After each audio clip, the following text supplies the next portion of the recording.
And welcome out to GCU Softball Stadium. The first pitch underway from Mariah Valencia to a new catcher, number 26. Nikki Gonzalez will be catching for GCU here today. I'm Fletcher Like alongside JP Sart for the second match of two for this doubleheader for GCU today.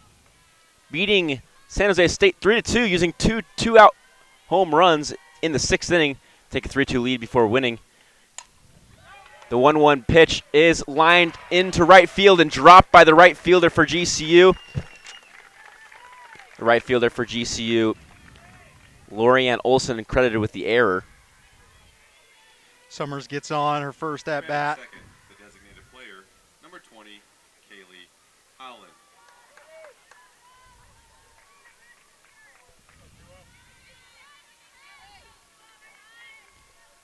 Leadoff hitter in this ball game on first base.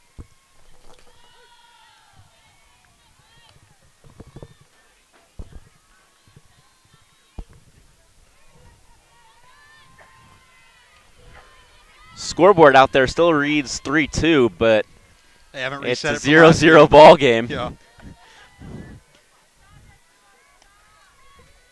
Mariah Valencia entering the game with a 2.45 ERA. This is her sixth start. She's got 2 complete games and 29 and a third innings pitched. Kaylee Holland in the batter's box right now. That was Allie Summers leading things off for Rhode Island. Kaylee Holland batting .267.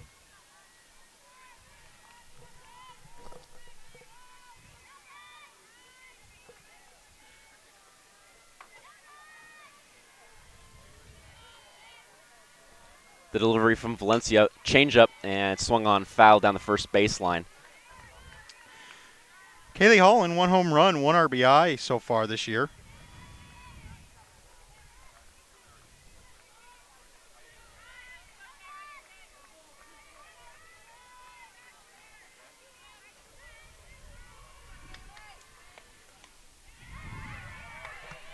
Fouled off yet again by Holland.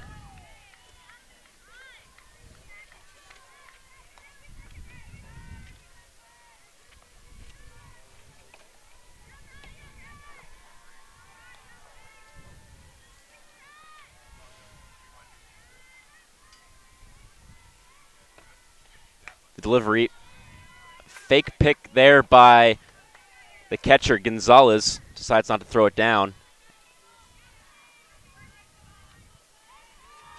Rhode Island had a tough tournament so far. They're 0-2, had a tough loss against San Jose State, lost 3-4. And then they got run-ruled by Nevada for their first game. But that loss by San Jose State's really going to sting. They scored 2 runs in the top of the 6th. Were trying to make a little comeback, and they just couldn't do it. They fell behind 4-0, and it was just too steep of a mountain to climb.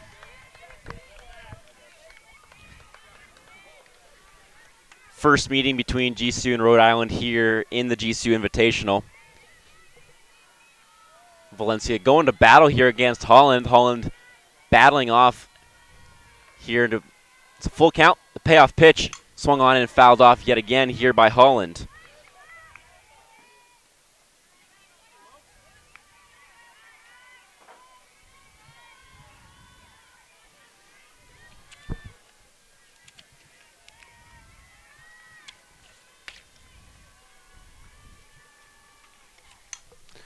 Another payoff pitch fouled back there by Holland.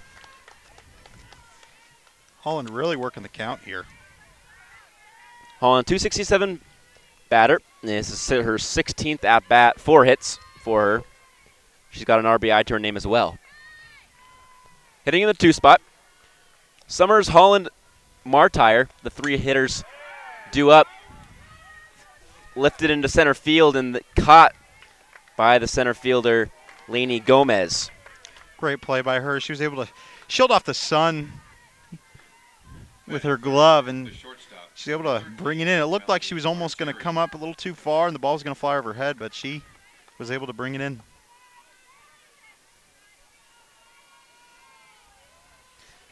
That'll bring up Melanie Martire. Kylie Shivery is on deck.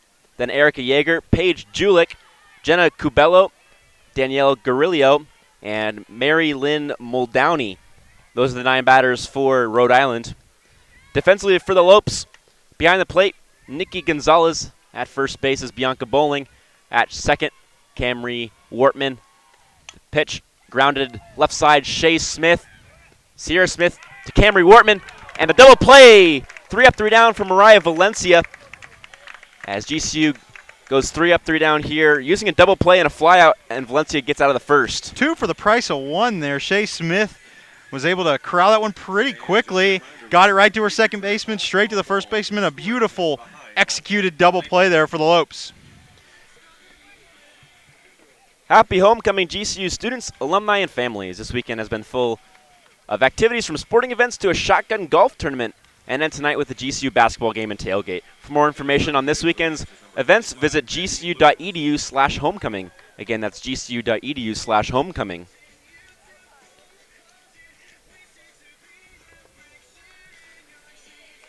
In the circle for Rhode Island is Maddie Lewis, has an 11.88 ERA with an 0-1 record. This is just her second start of the season, and she's pitched 8 1/3 innings, allowing 11 runs on 12 hits. She's walked 6 and struck out 1, opponents hitting .316 against her.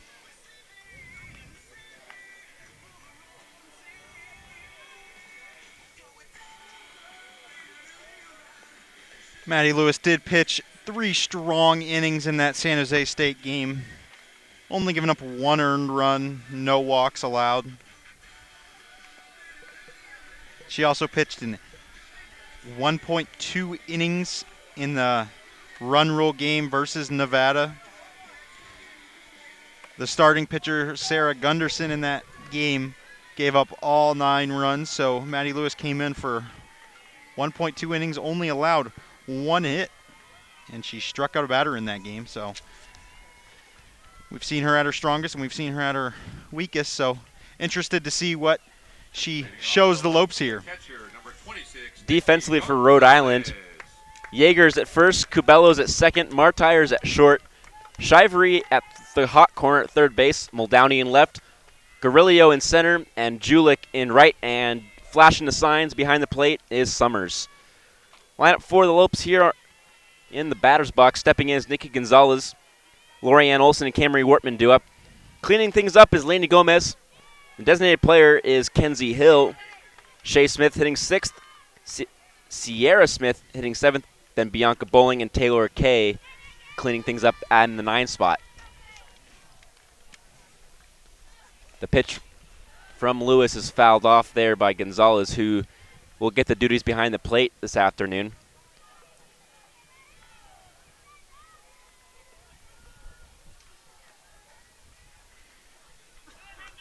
Gonzalez went 0 for 4 in that first game. Lopes on the second half of a doubleheader. They did this yesterday, last night. And they beat Nevada on the second half of a doubleheader, so they definitely have shown they can play very strong here. Umpire. Home plate umpire talking to the pitcher there, and then is going to chat with the Rams head coach here outside of the dugout.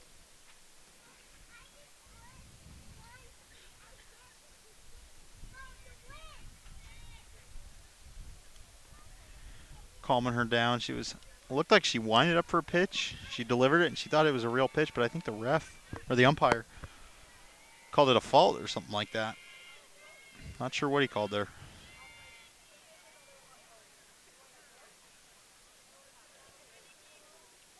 They're going over mechanics is what it looked like and understood from the gestures by the coach and the umpire. It's a 2-1 count, dealing with the pitcher coming set on the mound.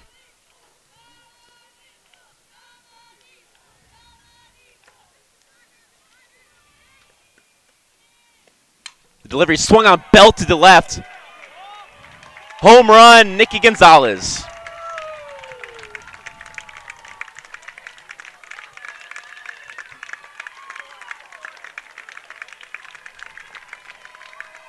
And she crushed that one. Leadoff home run for the Lopes. She's going to put them on the board. Lopes lead 1-0. Nikki Gonzalez didn't have any home runs coming into this game. She's got one now. Hit that one to left and smacked it. The second home run of the day that has cleared the netting out in left field. Another ball traveling at least 250 here at GCU Softball Stadium, and that's going to bring up Lorianne Olson with a 1-0 lead. Man, we knew that one was gone right when it left the bat. A couple fans right in front of us were waving goodbye to it right as she hit it, flying through the air, and back it went.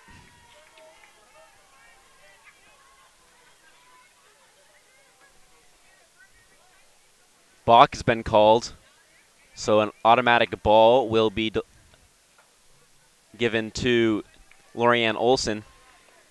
Coach is going to come out and chat with the pitcher, Maddie Lewis, who seems a bit rattled right now. Yeah, she does seem a bit rattled. She's lining up incorrectly on the inside the pitching circle on the rubber, and the ref will have, or the umpire will have none of that. And it's better that the umpire gets it in check now, doesn't allow her to continue doing that. He's going to walk out there and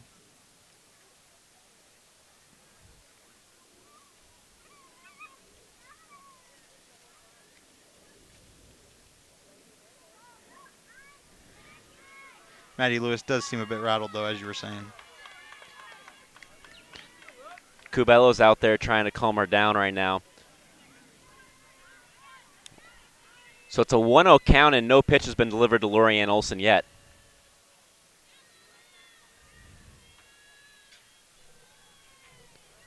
The 1-0 pitch, bunted foul by Olson, so she'll come back. Playing in right field, the only base runner for Rhode Island reaching on an error, but it was negated by a slick double play by Smith and Wortman to end the inning. And Valencia got out of the inning 3 up, 3 down. The pitch is upstairs for ball number 2. So a 2-1 count here to Lorianne Olson. Olson is hitting .375, her 15th start.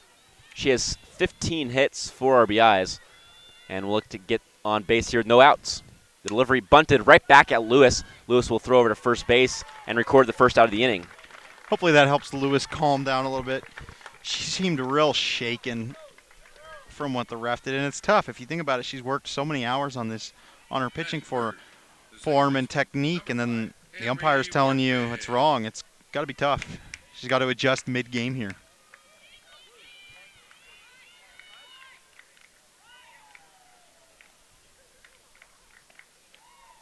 First pitch is outside to Camry Wortman, the second baseman. One of 2 seniors in the starting lineup today, along with Kenzie Hill. The only 4-year starter and 4-year player in the roster and in the lineup today. Hitting .396 with 8 doubles, a home run, and a triple, and 19 total hits, and the second most amount of RBIs, only behind Bianca Bowling. One of those doubles came early in the game against San Jose State. Of course, early on, the Lopes stranded a lot of runners. She was stranded twice in the first and third inning.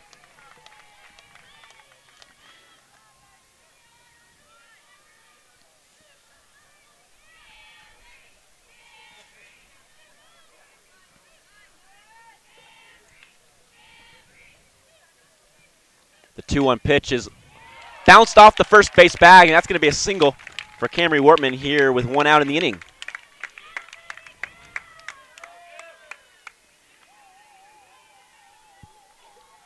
Cammy Wortman striked that one down the first base line.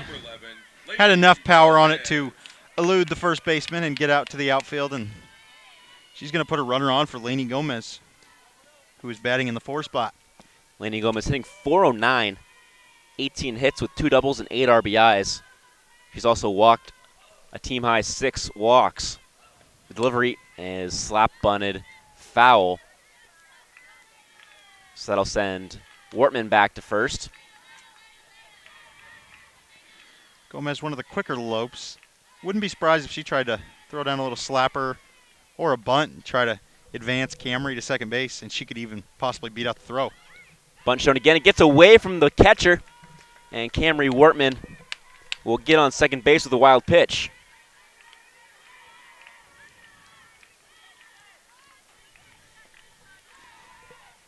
Allie Summers kind of nonchalantly walked back to the backstop and grabbed that one. Camry was making a peek at third, almost wanted to run for that one. Aggressive base running. I like it. The 1-1 pitch is upstairs for ball number 2.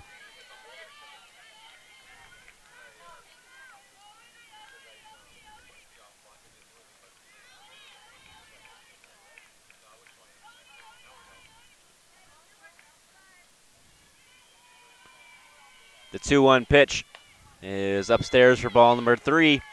So a 3-1 count here for Lainey Gomez, the center fielder. She's been real smart on this at-bat, being very patient here, taking these pitches.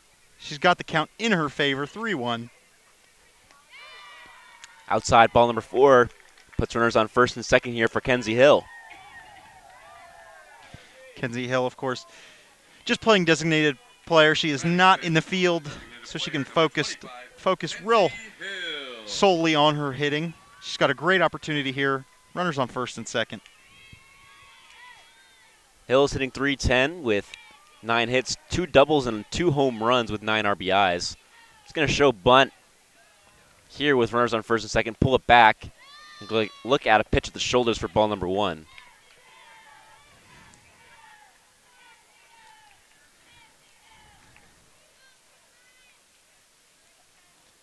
Due up for Rhode Island is Kylie Shivery, Erica Yeager, and Paige Julik. The 1-0 bunt shown, and then it's pulled back. Double steal applied. Camry Wortman gets to third base and then is told to go home, but a good backup there by Muldowney in left forced Camry Wortman to stay put at third base. Third baseman reacted real late there. Camry Wortman was halfway to the base path, and the third baseman hadn't even begun moving back towards third base. So definitely a huge mistake there by the third baseman. And then the slide by Camry Wortman looked a little awkward. I thought she could have gotten shaken up there. The third baseman kind of like collapsed right on her knee. Good pitch there from Lewis. Makes the count 2-1 here with 1 out in the inning and 2 runners in scoring position.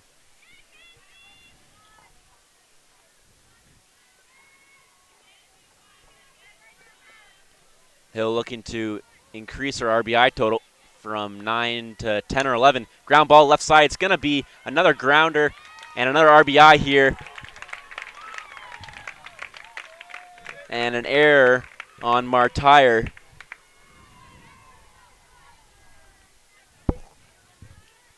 But either way, it's still an RBI for Kenzie Hill.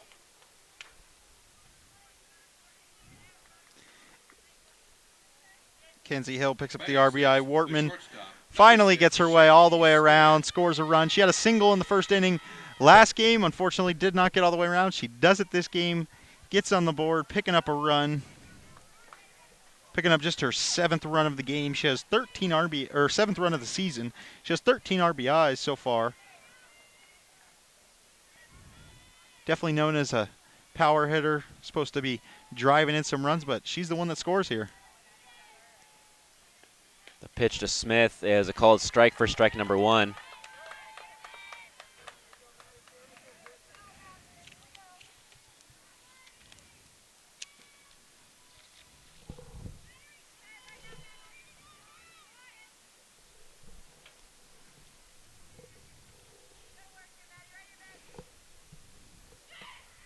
The 0-1 pitch is outside for ball number 1, so it's going to be 1-1. Scoreboard reading 3-2.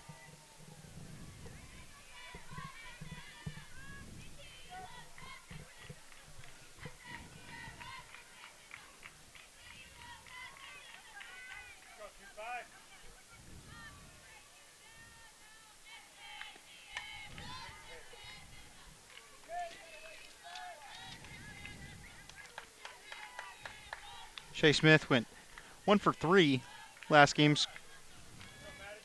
Got a single, scored a run. That was the Lopes' 1 run in the 4th inning. That got their scoring started. The delivery from Lewis is fouled off yet again.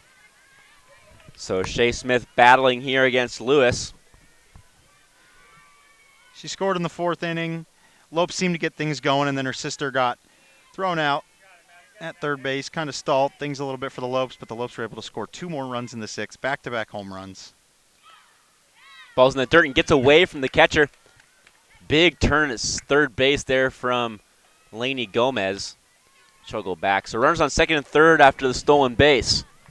Very sloppy play from Rhode Island here in this 1st inning. Maddie Lewis started it off pretty rough. Got called for a balk, and then she gave up a home run. Then she was called for another balk. She got real rattled early on. The 2-2 pitch upstairs, and that's going to load the count up at 3-2. Runners on second and third. Maddie Lewis is going to have to figure out something here in the circle and deliver something she hasn't been able to do yet. The payoff pitch. Swung on ground ball right side, right at the second baseman. Cubello throws over to first base. Out number 2, but Lainey Gomez is going to cross. So 3 runs scored. Gonzalez with an RBI, Hill with an RBI, and Smith with an RBI. Lopes looking very strong here early on. Their offense wasn't firing last game, and now it is. So 3 runs have been scored, but 2 of them are earned, only 1 of them unearned. That run that just crossed Lainey Gomez, an unearned run because of the error when Kenzie Hill reached. She's now at third base.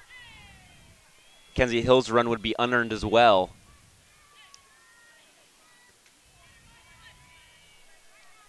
Ciara Smith playing third base, looking to score the runner. Kenzie Hill lined into center field, but right at Garillo, and out number 3 is recorded, but not after the Lopes strike. 3 runs in the inning on 2 hits, an error, and 1 left on base as GCU puts the 3 spot up here in the 1st.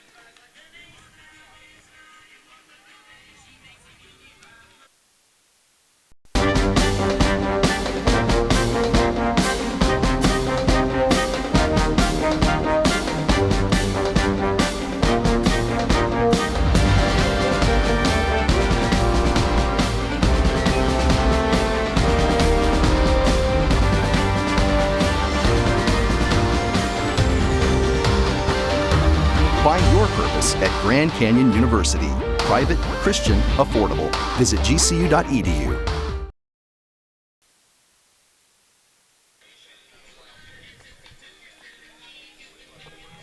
Welcome back out to GCU Softball Stadium here.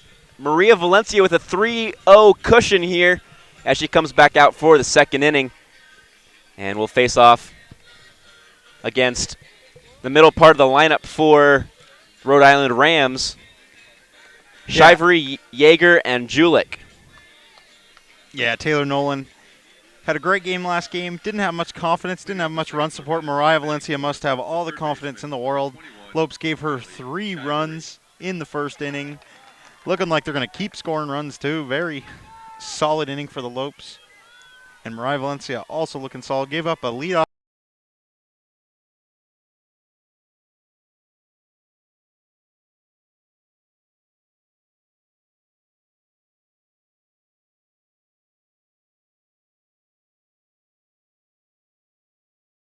Team only picked up 4 hits. Shivery's 2nd double of the season. And it's a leadoff base runner for Rhode Island again.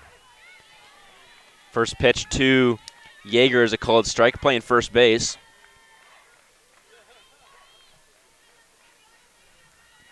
Yeager leads the team in hits.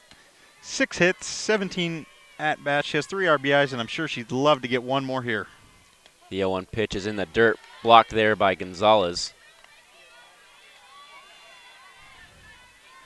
Lopes so fortunate to have 2 great catchers in Kenzie Hill and Nikki Gonzalez. It enables the pitchers to be real aggressive because 99% of the time they are not going to let a ball pass. The 1-1 pitch from Valencia is outside for ball number 2. Yeager is a .353 hitter. best batting average on the team in her 8th start. 17 at-bats coming in with 6 total hits and 2 doubles, 3 RBIs. The 2-1 pitch. Grounded up the middle. It's going to get through. And it's going to be runners on the corners for Rhode Island here after that single by Erica Yeager. Shivery looked like she was going to wait a little bit till that ball got to the outfield. She decided to run to third, and Lainey Gomez was going to try to gun her down, but held fire and got it into second, kept the runner at first. But no outs, runners on the corners. And Paige Julich has a golden opportunity here. Runners in the corners for Rhode Island, nobody out. Delivery low for ball number 1 to Paige Julich, the right fielder for the Rams.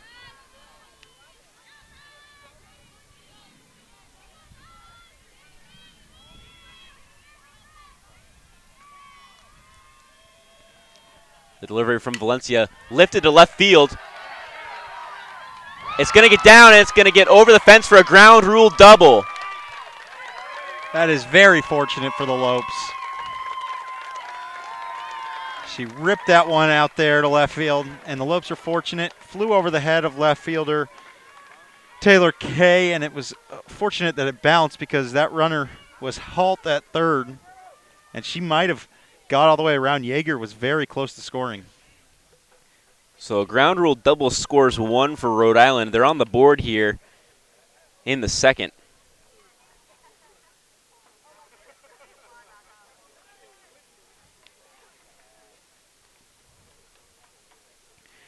Shivery scores her 4th run of the year,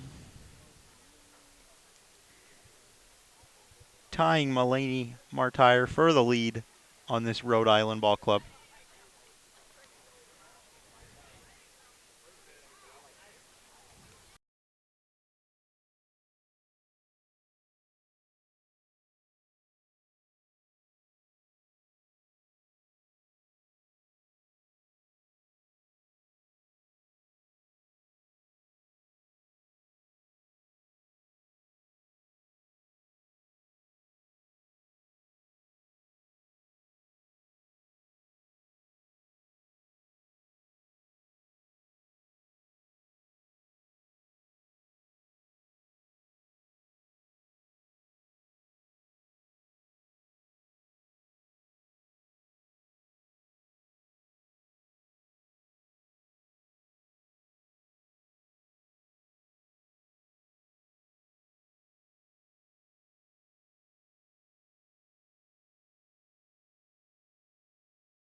Fletcher. Lopes fell just short, but nonetheless a great effort against the number 1 team in the country. Hey, it was a tough break, and they'll get another crack at them on Sunday. If you're around the area, you won't want to miss it. Mm-hmm.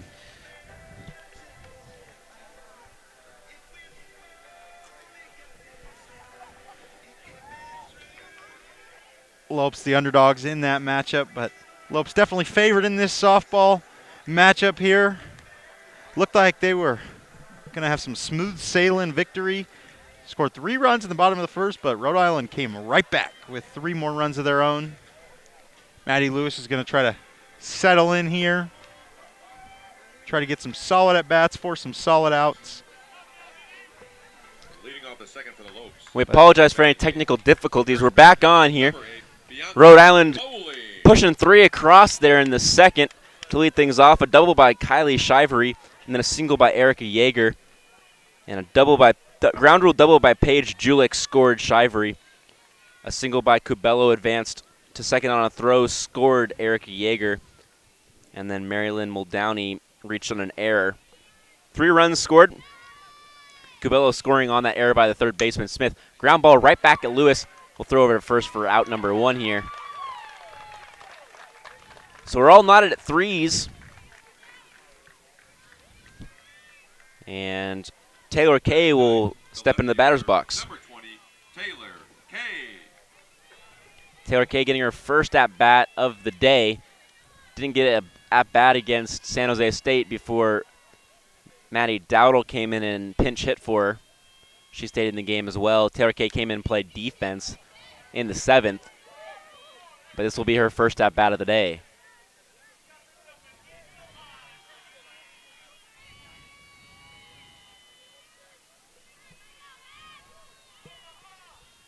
Lewis getting the pitch selection and the defensive alignment from the dugout, then stepping on the rubber and delivering. Ground ball right back up at Lewis again. Another soft grounder and another out here for the Rams.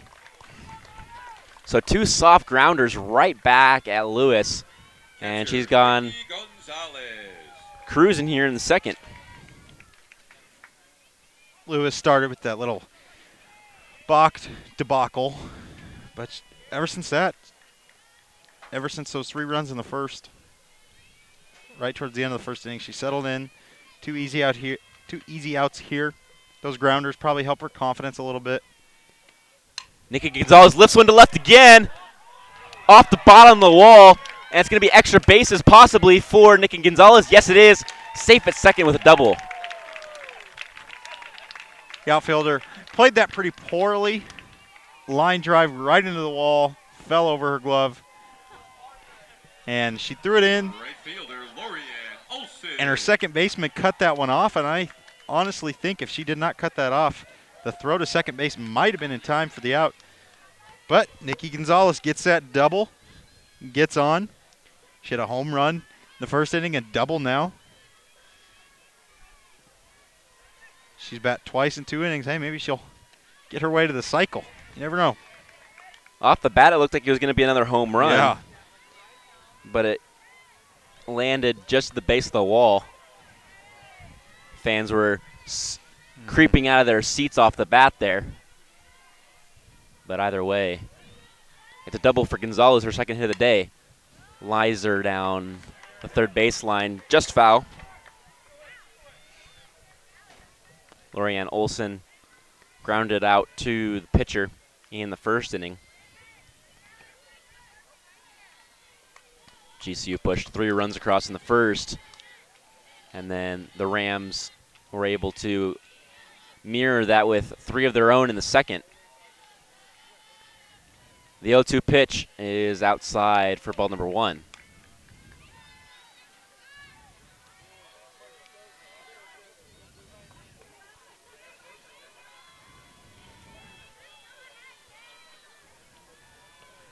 One-two count here for Lorianne Olson.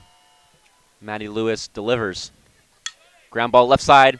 The third baseman grabs it and is going to throw it out over to first base. Shivery with the putout, and GCU strands a runner. No runs, 1 hit, no errors, 1 left on base for GCU. And we head to this 3rd inning, tied 3-3.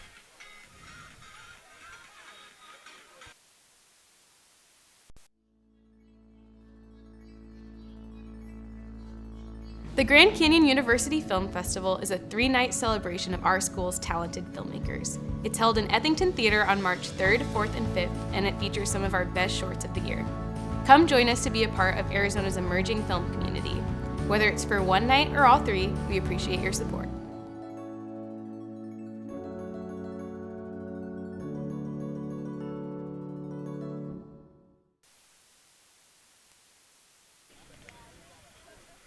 Welcome back out to GCU Softball Stadium. Here it's 3-3. And the Rams are back in the batter's box. It'll be Holland, Martire, and Shivery. Holland lifted one to center in the first. And then Melanie Martire grounded into a 6-4-3 double play that ended the inning. Shivery doubled to lead things off in the second. And we'll have another crack at Valencia here in the third. Yeah, we're in for another good ball game. This one a lot more high scoring than that last one against San Jose State, but nonetheless, tie ball game, going to be drama. Strike number 1 here for Kaylee Holland.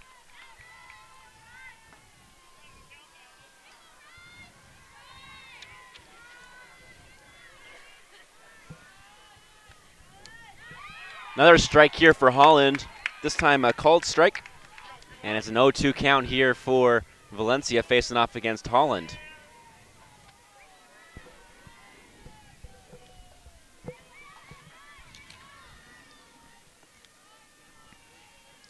The 0-2 pitch outside. Good pitch there from Valencia. Get Holland to swing at something that she didn't want to swing at, but Holland lays off. It's going to be 1-2 now. No outs. Leadoff batter in the batter's box. The 1-2 pitch outside again. Ball number 2. This one a little bit closer, but Holland didn't offer at it.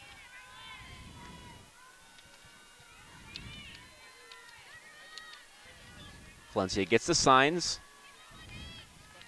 Wind up delivery, swung on changeup right back up at the middle, and a nice stab there by Valencia for out number 1. Shortstop, Melanie. Valencia laughed that one off. She really enjoyed grabbing that one. She picked up her second win last night and her second complete game of the season. She started this year off 2-0 so far. She's hoping to keep it going.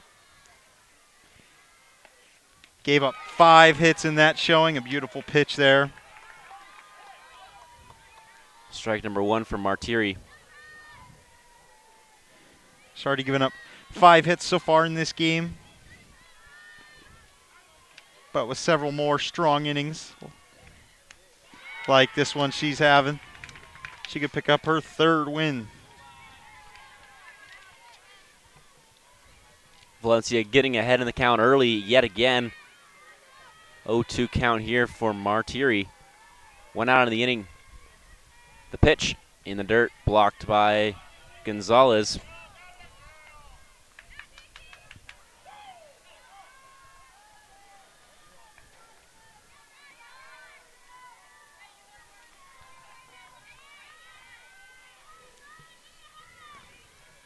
The 1-2 pitch from Valencia. Swung on and missed in the dirt. A tag applied by Gonzalez. And the fans in the GCU softball stadium holding up their K cards for strikeout number 1 of the inning. Another strikeout for Mariah Valencia, her 2nd of the game. That one was a very solid one.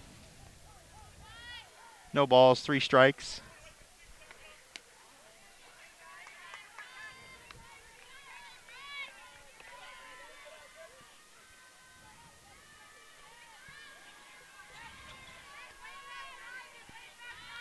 Shivery doubled and scored in the 2nd, and will have an opportunity to do the same here. Change up in there for a strike. It's 1-1 now.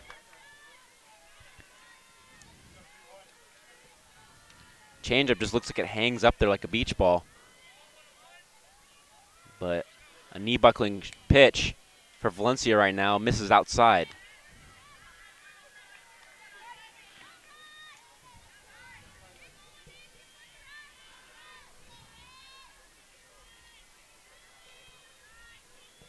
The 2-1 pitch lifted over the third baseman's head, and it's going to get down.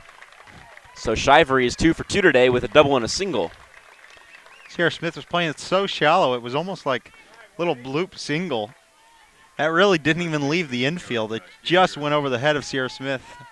Was able to float right in there and fall for a single.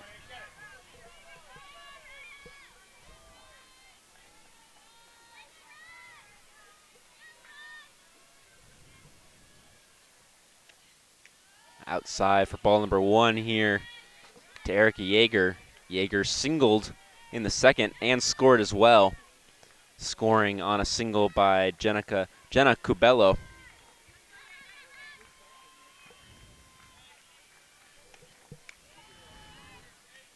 Pickoff attempt, not in time. Valencia really utilizing this changeup right now. And when it misses outside, but when it's good, it's a pitch that Rhode Island hasn't swung at. The 2-0. Fastball. Foul, just foul, down the first baseline. The home plate umpire calling that one foul. That one was a close one.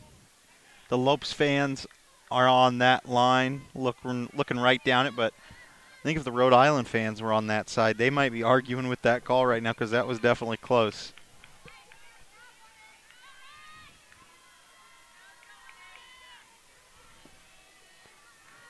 Counts 2-1. The delivery.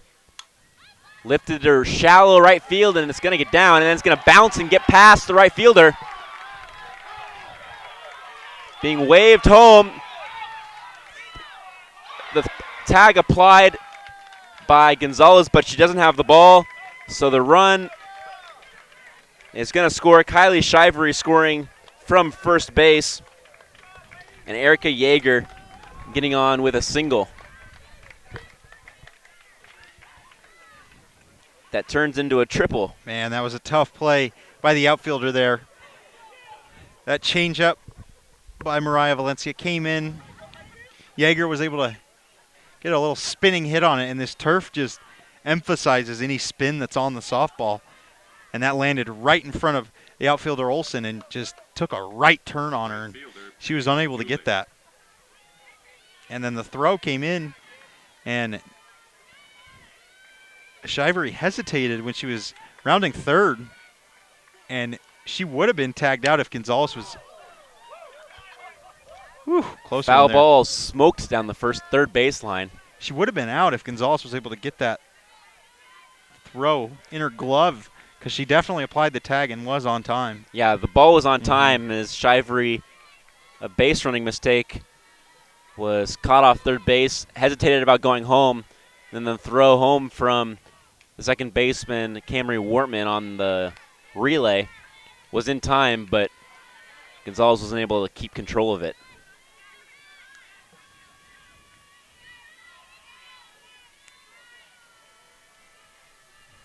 The 1-1 pitch from Valencia grounded down the third baseline, just foul.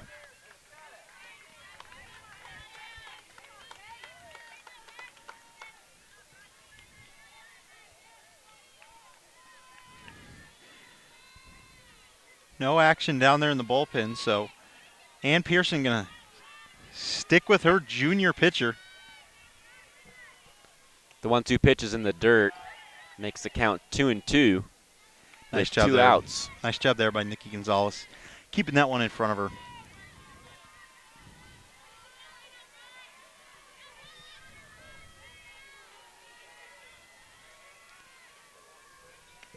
Two grounded left side. Does not get through. Great play over there. Shortstop by Smith, but it's going to go down as an infield single. And her RBI here for Paige Julich.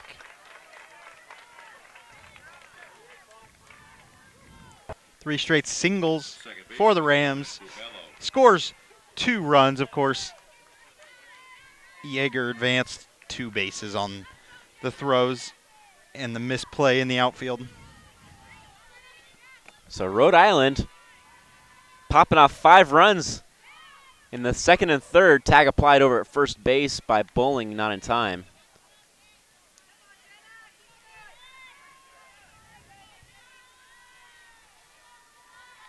This would be a big win for Rhode Island's ball club.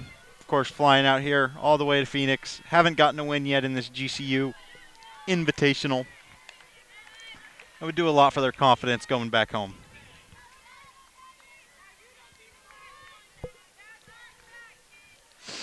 Doing all they can here to get their first win of the tournament.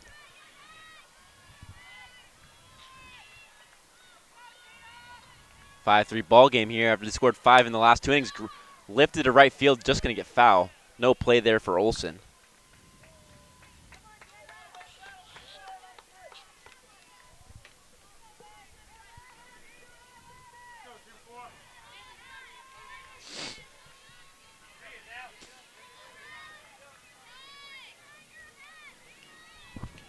The 1-2 pitch from Valencia. The windup pitch lifted to right center field.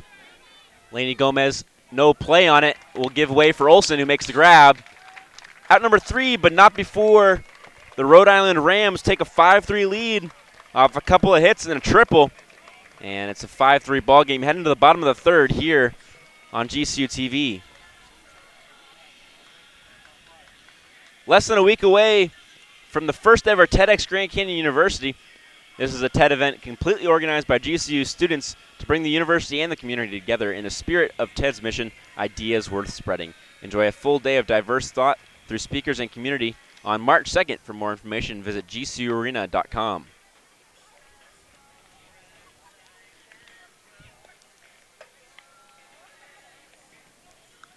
Lopes down 5-3. Maddie Lewis, solid second inning for her. In the last time we saw her, 2 ground outs, gave up 1 double, but then finished it off with another ground out. So she's keeping the ball low, not allowing the Lopes to get under it. Gave up a home run in the first inning. Gave up a single, a walk, thanks to an error by one of her infielders. Gave up 1 more run to the Lopes. And since then, she's looked very strong. Leading off the third for the Lopes, the second baseman, Camry Wortman. Wortman, Gomez, and Hill due up here for the GCU Lopes in the third. Wortman scored after singling with 1 out of the inning. In the first, Laney Gomez also scored. She walked.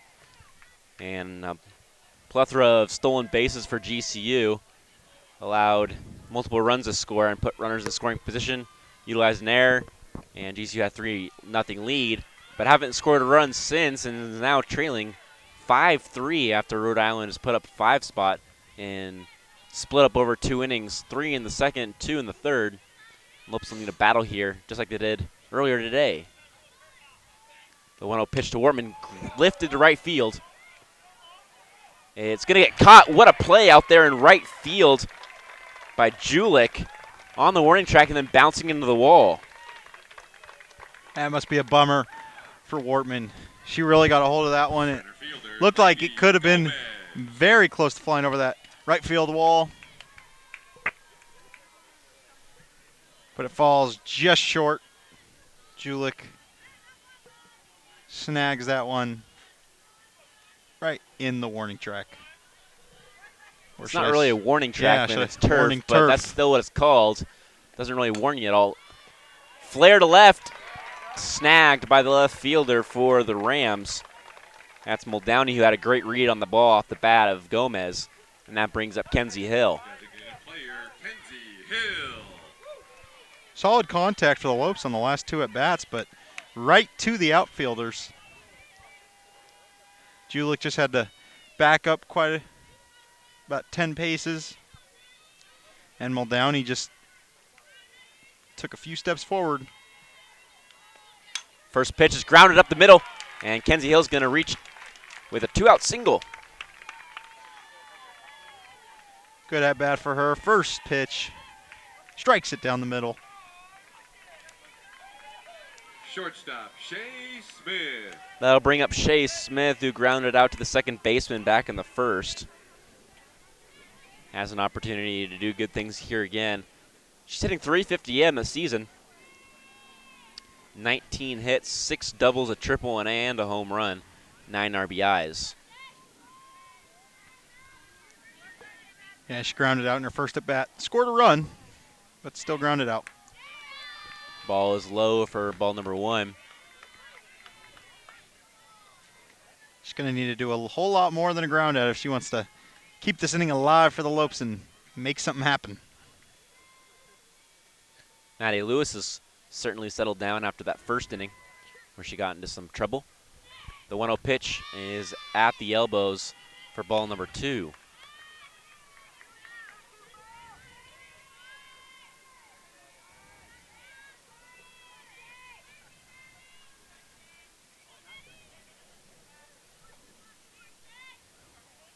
Delivery from Lewis. The 2-0 pitch is inside for ball number 3. Almost tagged Smith there, but it's going to make the count 3-0, and Summers will go out and chat with Lewis. Smith going to be real conservative here. 3-0 count. Going to try to draw a walk. Get on for her sister. Going to try to move Kenzie Hill over or switch places with her with an extra base hit.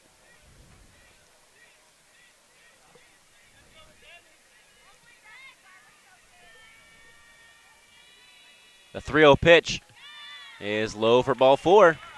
Runners on first and second for Sierra Smith. 2 outs in the inning. Third baseman, Sierra Smith. Sierra Smith entering the day and the game hitting .314. 16 hits, a double, a triple, and a home run with 8 RBIs. 3 walks as well. That was Shea Smith's 3rd walk of the season. First pitch to Sierra is a called strike. That was a nice sinking pitch. Just plopped right into the glove of the catcher, right in the bottom outside corner. Beautiful pitch there by Maddie Lewis.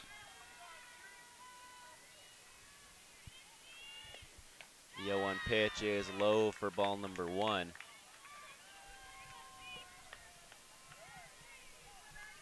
So Sierra Smith has runners on first and second here with 2 outs, down 2 runs. The 1-1 pitch from Lewis, grounded right back up the middle, and Lewis has no play on it. 1 run is going to score, and the other runner is going to be held at second base. So Sierra Smith and Shea Smith are on first and second, and Kenzie Hill comes around to score on that single up the middle by Sierra Smith.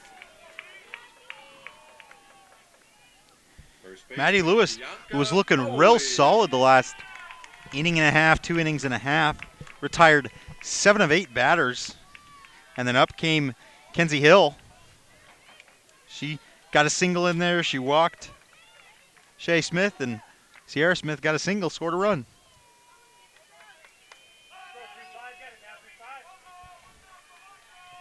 Brings up Bianca Bowling, who hit a laser to right in the 6th inning last game to tie the ball game, and has an opportunity to tie the ball game here as well, this time in the 3rd.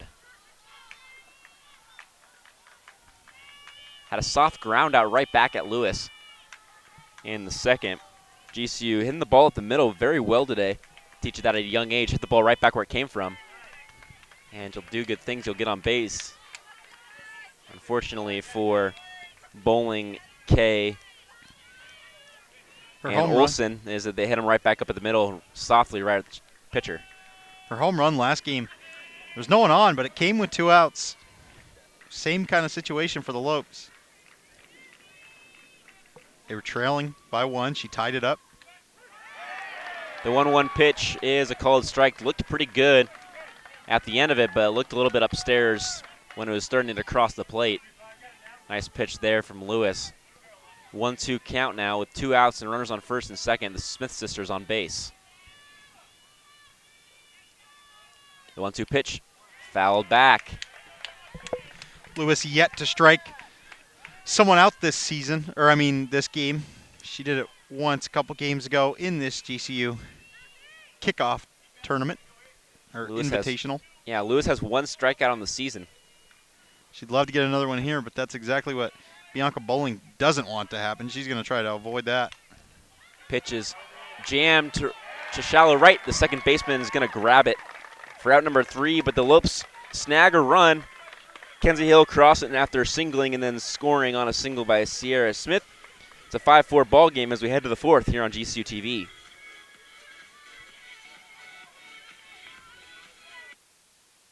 Hey Phoenix, it's Thunder Dan Marley, head coach at Grand Canyon University. Coming to GCU was a great move for me. Join Antelope Nation by enrolling as an evening student at our beautiful campus in the heart of Phoenix. Earn your bachelor's, master's, or doctoral degree to take your career to the next level. Engage with industry expert instructors in small classroom settings where you can get the support you need to excel. Scholarships available. See you on campus. Go Lopes. Find your purpose at Grand Canyon University. Visit gcu.edu/evening.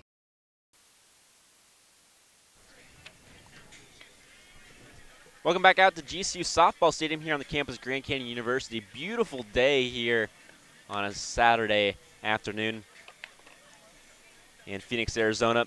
Spring training has officially begun, JP. multiple baseball games happening all across the valley here in Arizona. But the game on display right now is softball, as GCU is taking on Rhode Island. Down 5-4.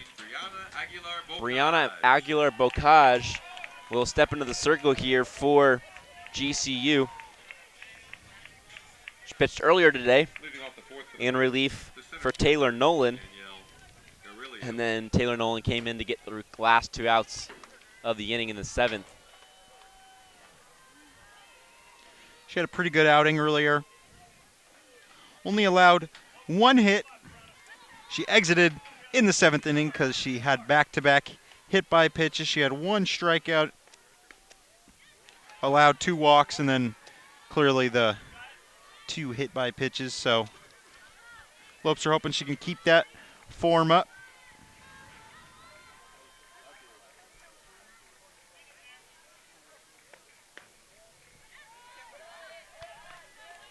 So Valencia's day could be done. She allowed 7 hits on 5. She allowed 5 runs on 7 hits and had a pair of strikeouts. The 2-0 pitch is fouled into the mask of the catcher Gonzalez.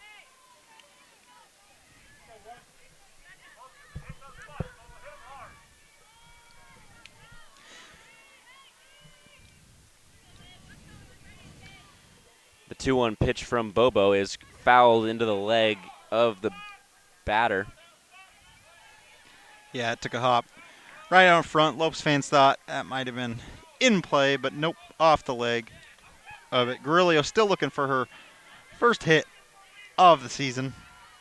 One of Mariah Valencia's strikeout victims in the 2nd inning. 2-2 pitch, swung on and missed.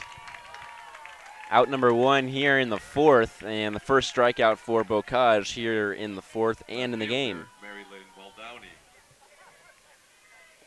Muldowney reached on an error in the 2nd and also scored a run. That was Jenna Cubello coming around to score on the error by Sierra Smith at 3rd base. Nobody on here, and a first pitch strike here from Bobo.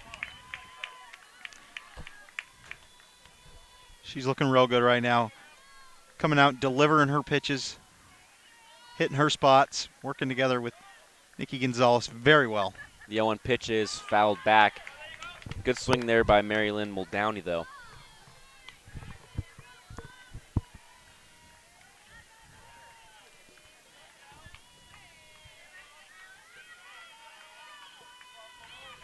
Completely flipped batting alignments as GCU has 7 left-handed batters and Rhode Island has 7 right-handed batters. And there's 2 outs here for Bobo as Muldowney grounds out. Bowling did a great job there. That took an awkward hop, and she was able to scoop it up, keep it in her glove. She did the same thing last inning. Shea Smith made a great diving play to stop the ball. Of course, the throw was late, but she still did a great job keeping it from passing her. It could have enabled Muldowney, or not sure who it was, could have enabled her to advance the 2nd. So bowling's doing a great job scooping up some of these tough hoppers. Back to the top of the lineup for the Rams. It's Allie Summers, who reached on an error in the 1st, and that was the only time she's gotten on base. 2-0 count. 2 outs in the inning for Allie Summers. That one looked real good. Just missed the plate. Surprised it was not a strike. There's that one. one's a strike. And it's a 2-1 count now after a good pitch there from Bobo.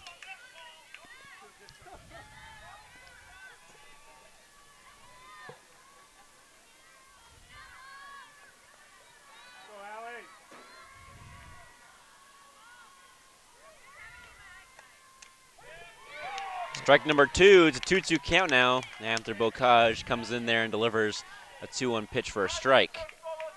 The umpire hasn't been too favorable on that outside corner, but new pitcher, Brianna Aguilar, she was able to paint it. 2-2 pitch is fouled off. off the glove of the catcher. Summers just got a piece of that one. That was a really good-looking pitch.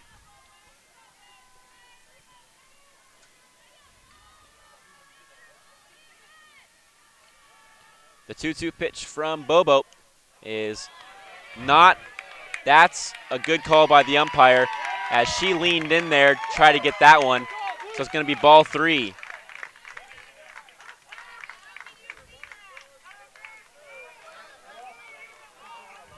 Parsons definitely leaned in there.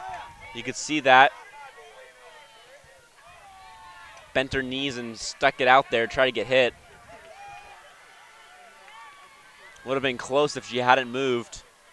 Either way, it's a full count with 2 outs in the inning. 3-2 pitch, swung on, lifted to center. Lainey Gomez trying to find it, and she grabs it out in center for out number 3. So 3 up, 3 down for Bocage here in the 4th, and we'll head to the bottom half of the frame here on GCU TV. Award-winning and chart-topping artists take the stage on March 22nd for the 9th annual Rock and Worship Roadshow at GCU Arena. Experience Christian music's most uplifting and entertaining concert series for the whole family. General admission tickets are $10. Get your tickets now at gcuarena.com. We were talking about that earlier, Fletcher. You said it was awesome, and you convinced me. I'm going to head out to that. Yeah, it's a lot of fun. Looks like a good lineup this year as well. Went 4 or 5 years ago when I was in high school. Lecrae was there, Ren Collective, Experiment, Disciple, Your attention, please. Defensive Reliant K, I believe, was there as well. pitching, number 9. Toby Mack might have made an appearance. Ooh, I'm looking forward to The it. Newsboys were there as well. It was a loaded lineup. And it's super cheap, too. $10 for for the Rock and Worship Roadshow is a really good ticket price. GCU Arena always supplying great shows, great events for the GCU locals here. They always provide great deals at gcuarena.com.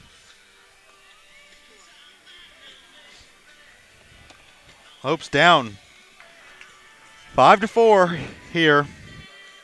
Going to the bottom of the 4th. It's going to be Taylor Kay, Nikki Gonzalez, Lori Ann Olson. Sarah Gunderson in the circle now for Rhode Island. Entered the weekend with a 7.97 ERA in 9 2/3 innings pitched. Had allowed 11 earned runs before the weekend started. Walking 4, striking out 5. And we'll get a crack at GCU here in the bottom of the 4th. For the Lopes, the left fielder, Taylor She had a Kay. rough outing against Nevada, went 3 1/3, allowed 9 hits. But along with those 9 hits, she allowed 8 earned runs, 9 runs. She walked 2. Faced 22 batters in that. Not her best showing. She's hoping to rebound strong here. Bunt shown by Kay and then pulls it back. Kay grounded right back up the middle to Maddie Lewis, who threw over to first back in the 2nd inning. A little soft grounder right back at the pitcher. And Kay will look to do a little bit differently this time. Pitch inside for ball number 2.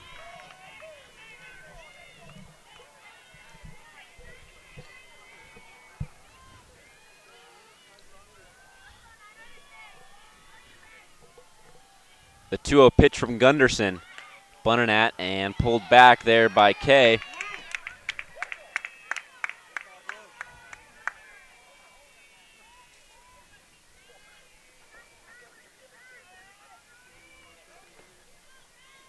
So Lewis's day is done after giving up 4 runs. 3-0 pitch in there for a strike. Lewis started off a little rough. And then she settled in. She did really nicely at the end of the 1st, 2nd, and the beginning of the 3rd innings. And I thought she might be able to finish this game off, maybe go the distance. And then she was unable to finish the 3rd strong. So Lewis's day was done after 4 runs, 3 of them earned. She gave up 5 hits. Catcher, Nikki Gonzalez. Nikki Gonzalez up with a runner on first, Taylor Kay, after a leadoff walk. Gonzalez homered in the first, doubled in the second, and looking to add to our hit tally for the day. The pitch fouled into the mask of Summers behind the plate. She wanted that one. That looked like a real good pitch there, Fletcher. She really took a crack at that one, and it looked like a good cut. But she just missed it. She was able to get a piece of it, though.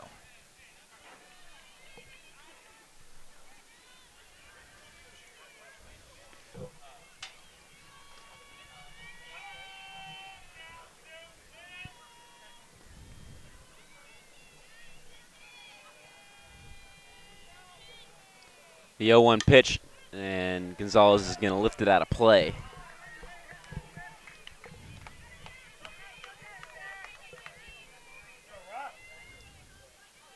Runner at first is Taylor Kay, who walked to lead things off here. Gunderson in the circle in relief for Maddie Lewis. We finished with 3 innings pitched. Deliveries in the dirt. Big secondary lead there by Kay at first. Excuse me, and we'll get back there. Allie Summers trying to pick her off. I was going to say, I think Kay should be real aggressive here. Try to get a big lead because Gunderson's going to try to do some off-speed pitches. She may lose one in the dirt like she did there. So I'd like to see Kay get a pretty big lead right when the pitch leaves and be ready if there's ever a pass ball or it slips away from the catcher a little bit. Still a 1-2 count after Gonzalez has fouled off a pair of pitches here.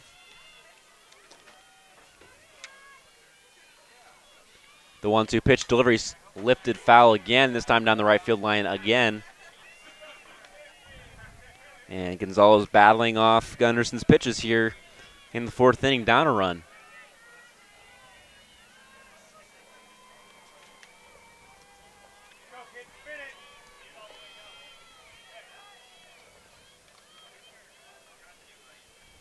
The 1-2 pitch delivery, ground ball right side, right at the second baseman, double play opportunity. Not in time at first base, gets one though. So a fielder's choice will put Nikki Gonzalez on first base. Good play by the second baseman there. Cubello did a nice job. Very hard hit ball by Nikki Gonzalez. And no problem for her. Brings up Olsen, who's 0 for 2 in the game so far. Olsen entered the game hitting .375. It's on a tear right now. First pitch she sees, bunted right back up at the pitcher, and 1 out at first base. So now there's 2 outs and a runner at second. After the sacrifice bunt by Lorianne, Olsen moves Nikki Gonzalez over. Second baseman, Camry Wortman. Brings up Camry Wortman, who's 1 for 2 today with a single down the right field line and a deep shot to right that was snagged on the warning track by the right fielder. Has an opportunity to score. Gonzalez out from second base, but there's 2 outs in the inning and now an 0-1 count after she sees the first pitch in there for a strike.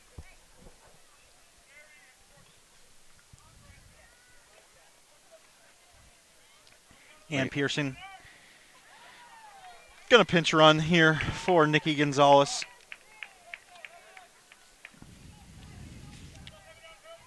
It's going to be Haven Ackert. Ackert, the go-to pinch runner for the Lopes. They're hoping that Wortman can maybe get a single up the center or single to right. And hopefully Ackert can make a nice run at it, round third. Lifted to left. The left fielder has a bead on it. And that's out number 3 here for GCU. So the Lopes strand a base runner here in the 4th and are still down a runner. 5-4 as we head to the 5th here on GCU TV. Rams of Rhode Island leading the Lopes 5-4.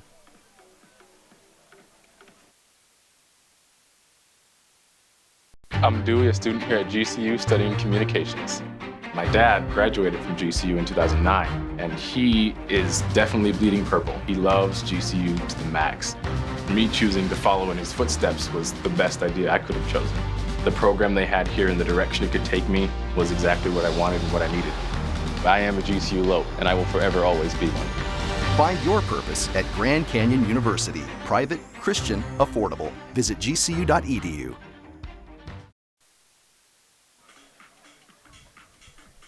Welcome back out to GCU Softball Stadium here on GCU TV. Lope Strand, a base runner at second base in the fourth, and Bobo will step out into the circle again here in the fifth after coming in relief for Valencia. Down a run, and Holland, Martiri, and Shivery are due up here for the Rams.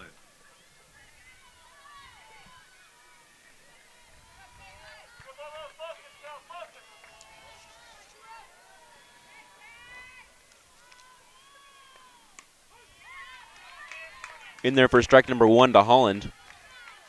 Holland's 0 for 2 today, the designated player for Rhode Island.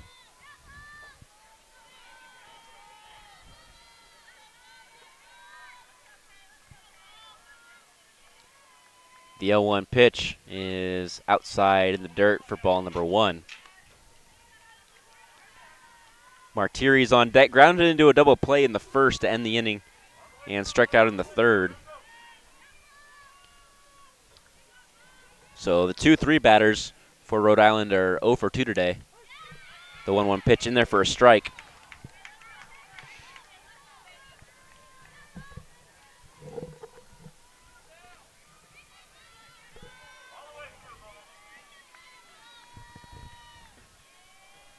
The 1-2 pitch from Bobo, swung on a miss, strike three.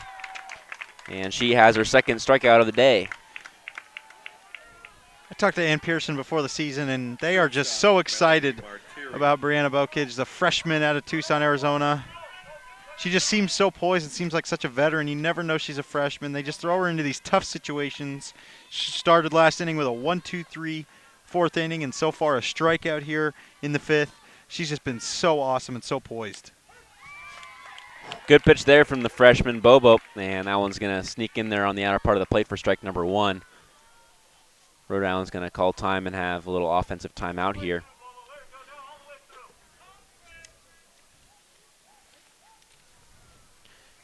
GCU is in day number 3 of this GCU Invitational.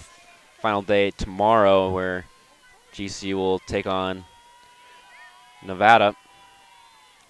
The last game of the GCU Invitational for GCU. That game is at 11:30. You can catch it here on GCU TV as well.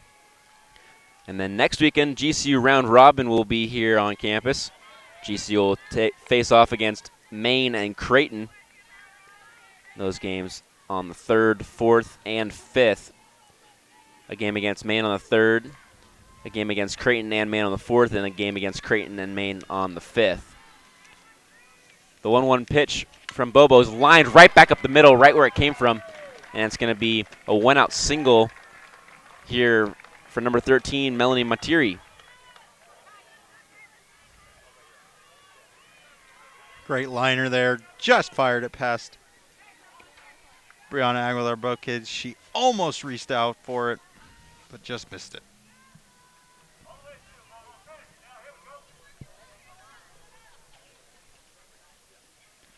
Looks like we're going to see a pinch runner here.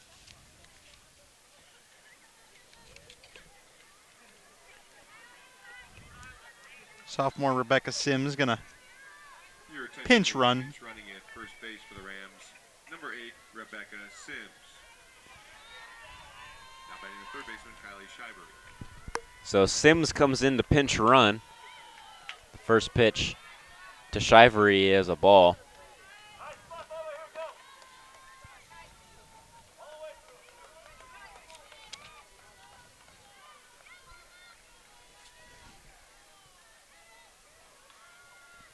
Sims has no at-bats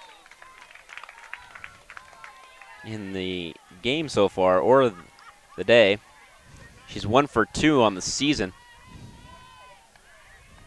This is just her 3rd appearance. Coming into the weekend, she had 2. 1-2 count here for Shivery.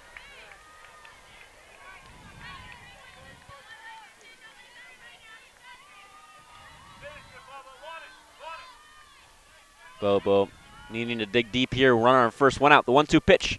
Swung on and missed. Strike 3, and that's 2 outs now in the inning. And third strikeout for Bobo on the day. First baseman Erica Yeager. Third strikeout on the day.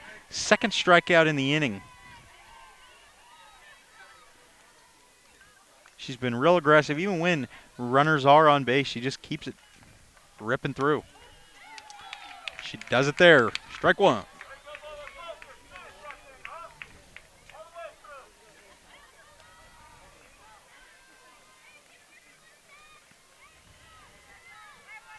GCU in the final year of transition period from Division II to Division I.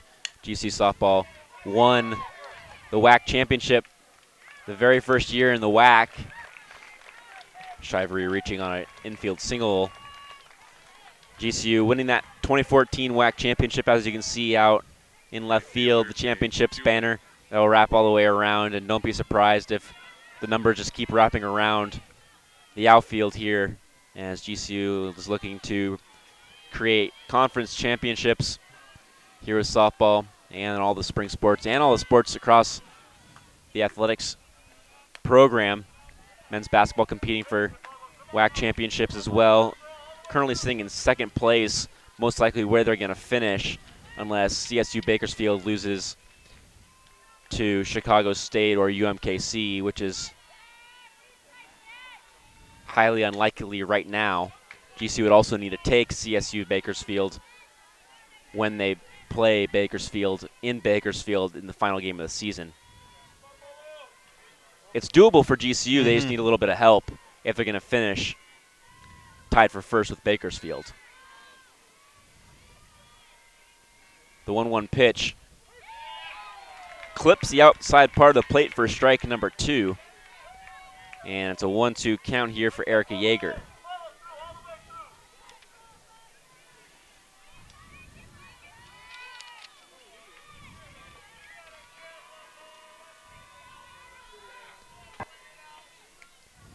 The 1-2 pitch gets away from the catcher, and everybody's going to advance a bag. It's going to go down as a wild pitch.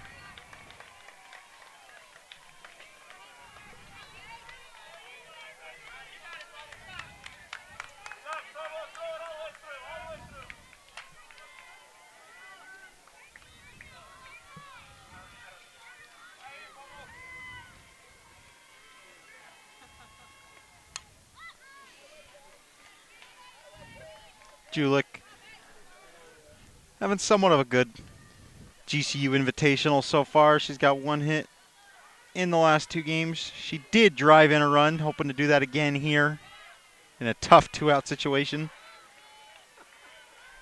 2-2 is the count. The 2-2 pitch swung on and missed. Strike 3, and Bobo gets a second and third base jam. And we head to the bottom of the 5th as GCU trails 5-4 here on GCU TV. Men's basketball comes to an end tonight. The Lopes play their final regular season home game against the UMKC Roos. Watch the game at 7 p.m. with coverage starting at 6:30 p.m. And you can catch that action right here on GCU TV.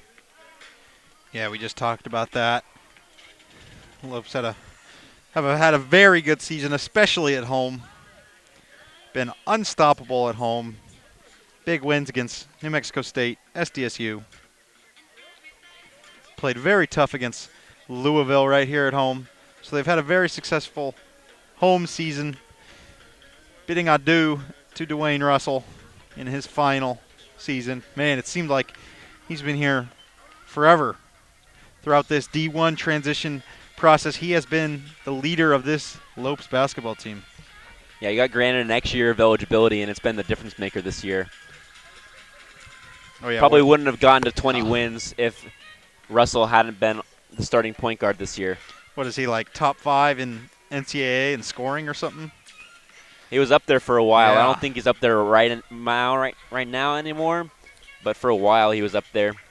Crazy. Did you hear he's been playing the last, 2 weeks, or is it 2 months with a broken fractured shooting hand. That's remarkable. Yeah, it broke man. his hand, and then played the next game without anything, just without it taped up or anything, and he's still been scoring. Man, that's crazy.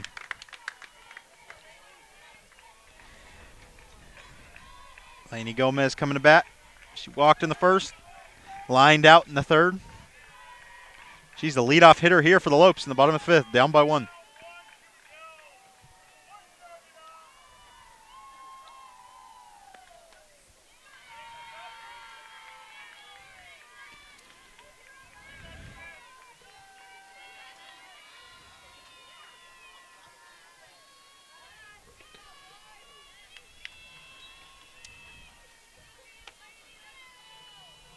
The 1-0 pitch, bunted by Gomez right back at the pitcher, Gunderson, and she throws her out at first base for out number 1. Good play by Yeager because Gomez is quick there. Any bobble or drop on that play, and Gomez would have been safe.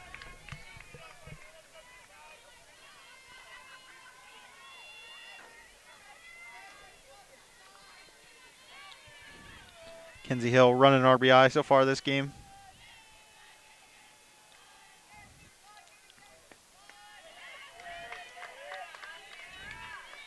Swings on the first one. Batting .310 coming into this game in 29 at bats. She's got 9 RBIs, 10 now.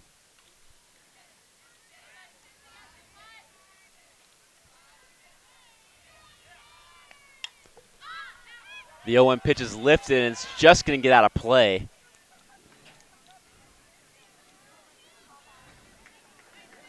Just missed the bleachers here. GCU softball stadium. The fans took off. One of the fans took off their hat. Just trying to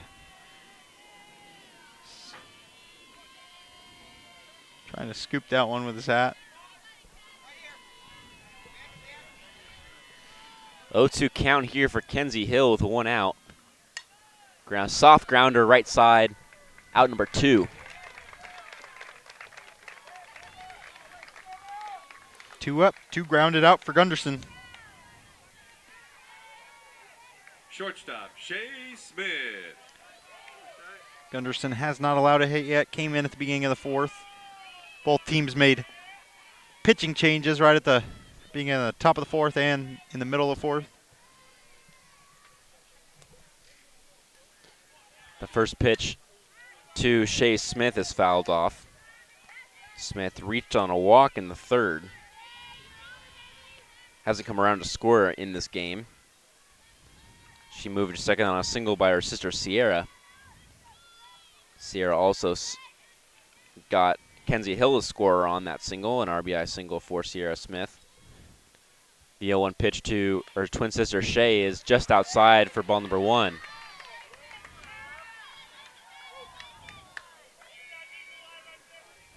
Rhode Island fans not liking that call there. No, from the they home plate thought umpire. that one hit. The 1-1 pitch from Gunderson. The delivery, ground ball right side, just foul.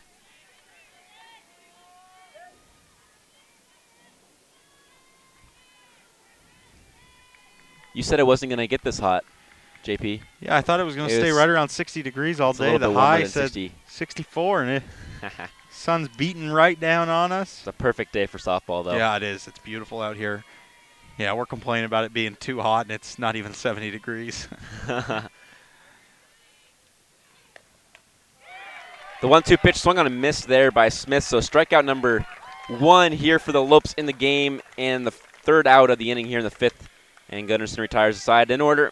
Heading to the 6th inning, Lopes still trailing 5-4 over the Rhode Island Rams here on GCU TV.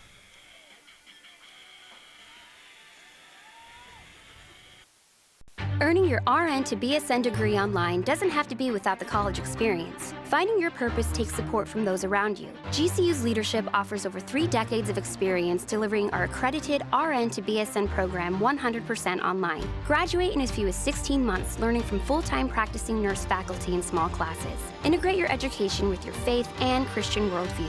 Find your purpose online at Grand Canyon University. Private, Christian, affordable. Visit gcu.edu.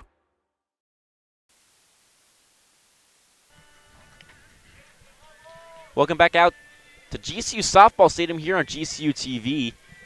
GCU trailing 5-4 to Rhode Island. Bobo back out in the circle here for GCU. And the Lopes will need to do something here against Rhode Island. Set them down in order if they want to crack or an opportunity in the bottom of the 6th and the bottom of the 7th. Bobo had a great inning in the 5th. Struck out 3 batters. Not 1, 2, 3. Allowed 2 singles in there, but when it mattered, she got the out she needed. Beautiful inning by her. Probably gave her a lot of confidence. Built a lot of momentum for the Lopes. Let's see if she can keep it going. Ground ball right side, right at Wortman. Scoops it up and throws over to first base for out number 1.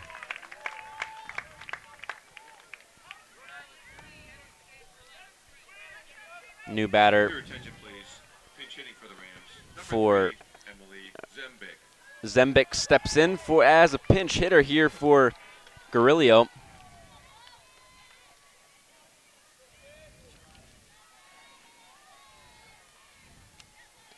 Zembic is a freshman infielder from Anthem, Arizona. Went to Boulder Creek High School. It's got to be fun. fun A little homecoming here. Yeah, it's got to be fun to come back here. Crazy how she found her way to Rhode Island, but found her way home. Rhode Island is where Dwayne Russell's little brother is going to go play basketball. Strike number 2 here to Zembic. Hitting .091 coming into the weekend with 1 hit on 11 at-bats. Struck out 4 times. 0 for 1 on stolen base attempts as well. The 0-2 pitch just outside for ball number 1. Zembic stepping away from that one, nodding her head. Lopes fans didn't like it, but that one was really close.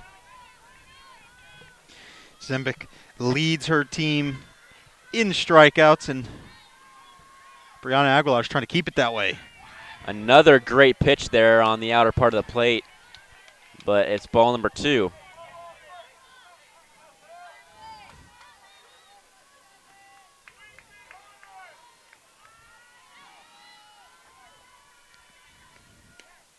And a swing and a miss. Strikeout number 5 for Bobo here, coming on in relief. This is just her 3rd inning of work. She's pitched 2 2/3 innings now.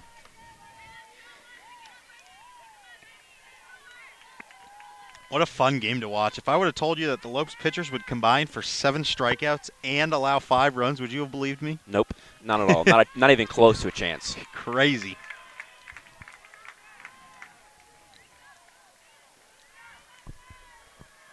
Aguilar had come in with 12 strikeouts on the season, and now she has 5 in this game and has an opportunity for 6. Up early in the count again here, 0-2, just like she did against Zembic in that last at-bat. And she picks up another one. Strike 3, 6 strikeouts for Bocage. A great day out in the circle for the reliever. And we head to the bottom of the 6th inning here. GCU looking for some runs, down a run here on GCU TV. GCU now offers a unique opportunity to earn your doctorate through an on-campus evening cohort. Doctorate programs in education and in philosophy are enrolling now. Scholarships are available. The next evening cohort begins in March. For more information, visit gcu.edu/doctoral2017. GCU down a run, looking for some runs and some offensive pressure here against Rhode Island. GCU will send Sierra Smith, Bianca Bowling, and Taylor Kay to the batter's box here in the 6th. Only 2 more opportunities for GCU to steal this game. 6th inning is when the bats came alive for GCU in the morning session. 2 bats in particular. Bianca Bowling, who is batting second, hit a home run, and then Megan Stevens came in, pinch hit. She launched one to left. Don't be surprised if Megan Stevens comes in and pinch hits again for Taylor Kay. Yeah. Smith will look to lead things off. and get on base. Leading off the sixth for the Lopes, the third baseman, Sierra Smith.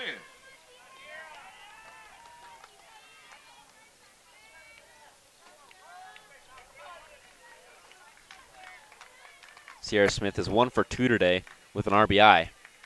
Will show bunt.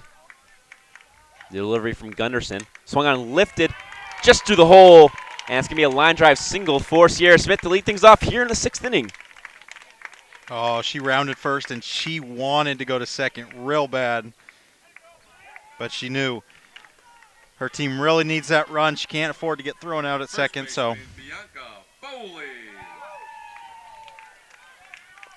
She's the tying run. Sierra Smith at first base right now. The go-ahead run is at the plate, and Bianca Bowling had a home run to right field in the 6th inning in game number 1 of the day. Shows bunt, and it's just going to get foul behind the catcher. This is where softball gets real strategic. Even though Bianca Bowling has a lot of power and she can lift it up over that wall, she's really going to settle in, be real strategic, and try to advance her runner to second base. The 0-1 pitch. Bunt showing, definitely bunting, moving Sierra Smith over. Does the job, and Bianca Bowling will get praise in the dugout for doing her job. Moves Smith into scoring position on that sacrifice bunt. Now we are going to see a pinch hitter. It will not be Megan Stevens. Looks like it's going to be Maddie Dowdle. Dowdle entering the day, hitting .313 with 5 hits. She pinched hit in the first game. Got hit by pitch in her first at bat and struck out in her second one.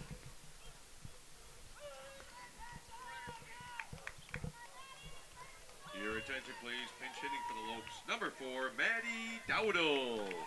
Maddie Dowdle pinch hitting for Taylor Kay in the 2nd inning of game number 1 of the day for GCU. The first pitch she sees from Gunderson. He has a called strike right down the middle. Great fastball there from Gunderson. Yeah, that one had a lot of pace on it. Like the decision by Maddie Dowdle to let that one go by. But she's going to need to be real aggressive on these next few pitches. Hasn't seen Gunderson yet today or ever, so the first pitch she sees was going to not be swung at. That was a close one, too. That one just high. Very tempting pitch by Gunderson. It's a 1-1 count here for Dowdle. Gunderson gets her signs. The wind up in the delivery. Inside for ball number 2. Great pitch. And the strike zone seems to be shrinking here for both teams. Oh, yeah. Later in the game, the umpire doesn't want to make any wrong calls. He's getting real nervous.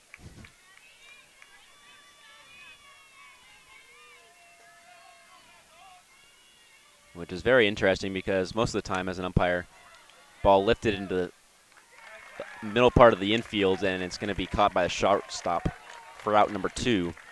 Umpires, myself included, umpiring youth baseball, my strike zone seems to get slightly bigger as the game goes on, especially when you have to umpire multiple games in a row of back-to-back slates. Not like it's getting extremely bigger or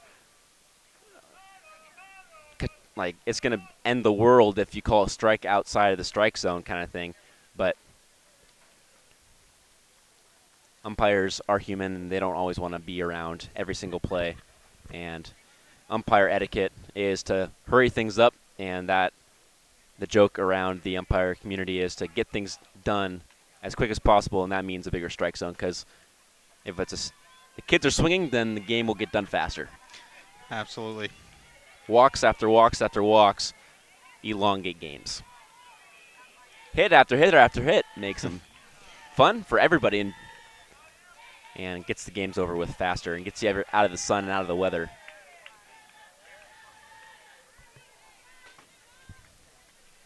Little mound visit is over. And Nikki Gonzalez steps in to lead off home run in the first inning.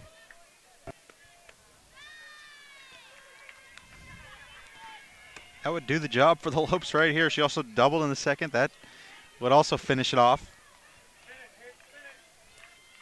Fielder's choice in the fourth. She gets ahead of the count here. 2-0. Nikki Gonzalez with a good hitter's count here. Has a 2-0 count against Gunderson in delivery. Outside for ball number 3. Saw statistics a couple weeks ago over the last 10 years of every single count that Major League batters get hits on.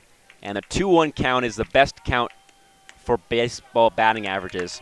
It's around 379 with a 2-1 count. 3-1 count slightly lower, 356 or something like that. So everybody says, oh, 3-1 count, hitter's pitch right here. But in reality, it's a 2-1 count. Never would have thought it. Wow. Never would have thunk it. 2-1 count is definitely right in the middle of everything, so I could see why, but definitely would think it's like a 3-1 or a 3-0. And it looks like we are going to be getting a pinch hitter here for Lorianne Olson. Megan Stevens looking Your like. attention, please. Pinch hitting for the Lopes, number 33, Megan Stevens. Had the go-ahead home run, the hero, in the earlier session. Oh, and boy. has runners on first and second here. Would this freshman love to hit another homer?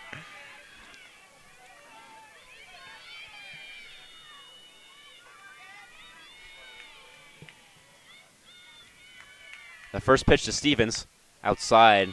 Gunderson not coming over the plate on the first pitch.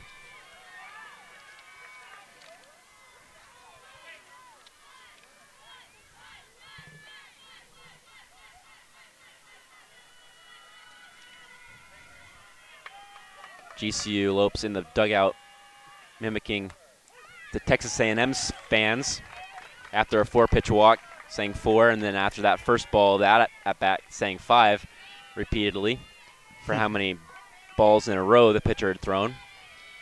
Either way, it's negated. It's a 1-1 count now for the freshman Megan Stevens.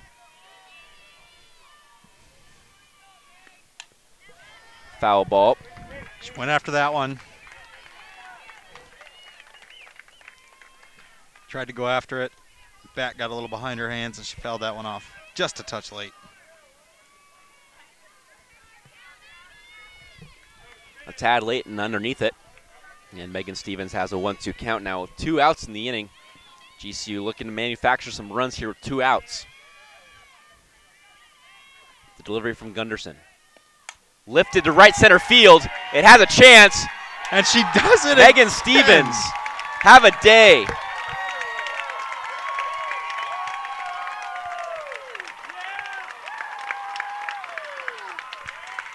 Megan Stevens does it again.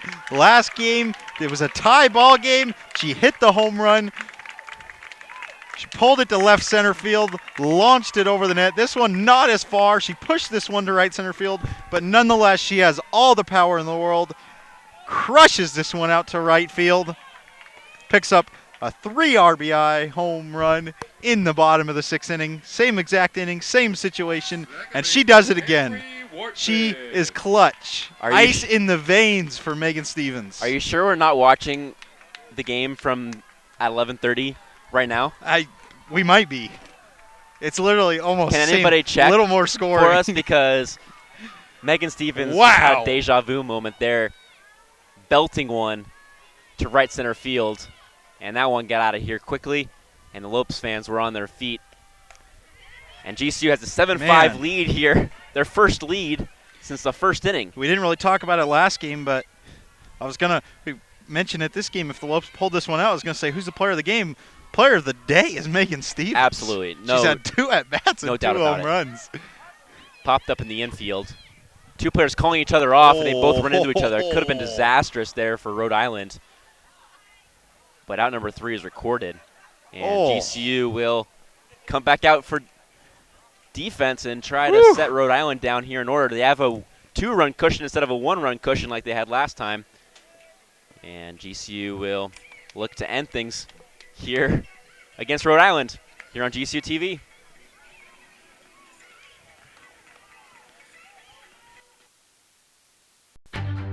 There's a surge of excitement at GCU as the Lopes gear up for greatness. We do not accept defeat. We will not disappoint. We will not quit. We are the intensity brewing in the heart of Phoenix. We are the Lopes rising. Come watch us defend our house against Louisville, San Diego State, and rival New Mexico State. Catch all the family-friendly entertainment. Games will sell out. Get your basketball season tickets today at lopestickets.com. Welcome back out to GCU Softball Stadium.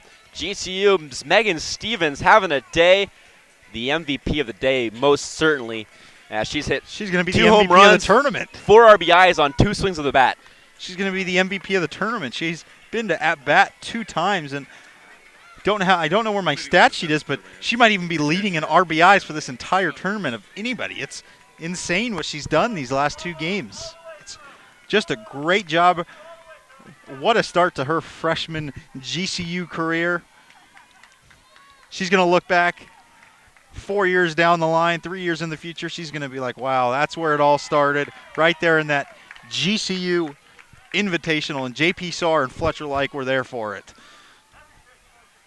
Camry Wortman, Kenzie Hill, and Megan Stevens, each with 5 RBIs on the weekend. Wow. But Megan Stevens has only swung the bat twice. Yeah. Megan Stevens with 4 RBIs, a 3-run homer, and a solo shot. So 4 RBIs. Camry Wortman and Kenzie Hill leading the team in RBIs. RBIs per at-bat is much higher than Yes. anybody else. That's a new stat we just made up. Actually, it's probably not. There's probably a bunch of stats like that. Man, last time we worked the women's basketball game, we made an energy per person stat. Now we're making RBI per at-bat stat. RBIs per swing. We are just stats. Mr. Stat guys right here for you. RBIS. Yep. RBIS plus, just to be cool. Nice. The 1-2 pitch is fouled back. Summers a single in the first, fly out in the second, and the 4th inning. Top of the lineup for Bocage here. 1, 2, 3. Summers, Holland, Matiri due up here in the 7th. Rhode Island looking to score 2 runs to send this to the bottom half of the frame and force GCU to do something. The 1-2 pitch outside for ball number 2. Bocage with 6 strikeouts. I don't know. Yeah, it's like I was just thinking Megan Stevens has got to be the player of the game here because 3-run home run to take the lead's monumental in the last inning the Lopes could hit in. But then you look at Bocage, she came in the top of the 4th. And that's only her 3rd hit allowed. She's had 6 strikeouts. It's just, if she finishes this inning off, who's player of the game? You can't choose. Both of them. Yeah. They can split the trophy. Trophy being a paperweight. Yep.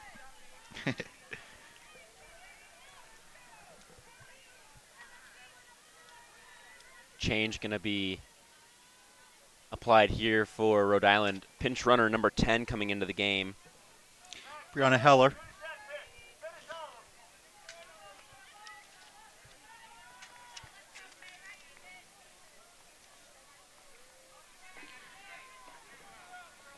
Your attention, please. Pinch running at first base for the Rams. Number 10, Brianna Heller. Brianna Heller running at first base for Summers. First pitch to Holland is on the outer part of the plate for strike number 1. Heller, the junior out of Portsmouth, Rhode Island. She hasn't made an appearance yet this year. Making her first one here. Pinch running. In a clutch situation, Rhode Island needs 2 runs to tie this game up. The 0-1 pitch is fouled into the netting in front of the GCU dugout. Surprised that Holland is swinging away here with a runner at first base. You want to move her over, but it is a 2-run game, so Heller doesn't matter right now. The 0-2 pitch outside, ball number 1. Holland flew out and lined out against Mariah Valencia, but then struck out against Brianna Bocage, one of her many strikeout victims. The 1-2 pitch. Strike 3 called. Send him out of the valley here, Bocage. 7 strikeouts. second strikeout against Bocage for Holland.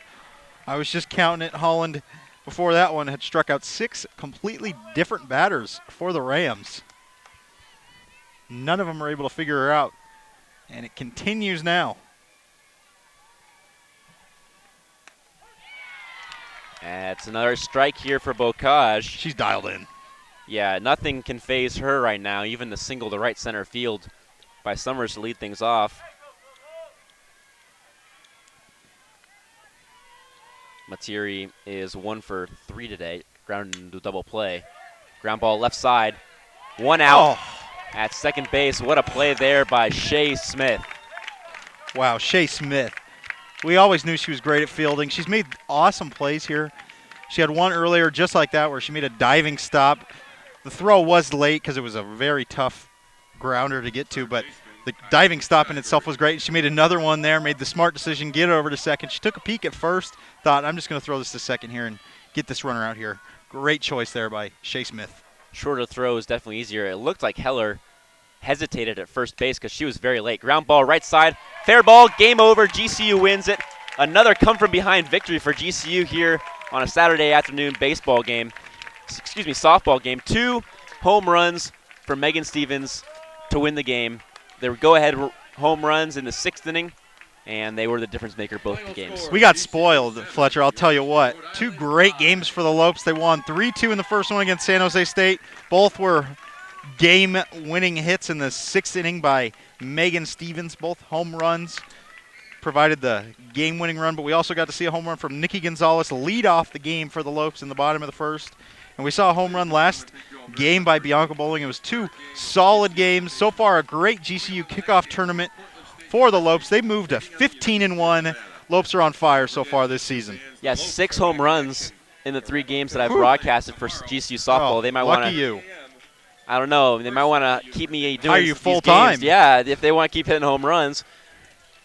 Obviously, that is not probably going to happen as GCU takes game 2 of the day here from Rhode Island after beating San Jose State by 1 using 2 home runs in the 6th, utilizing a 3-run home run here in the bottom of the 6th to beat Rhode Island after trailing 5-4. GCU wins it 7-5.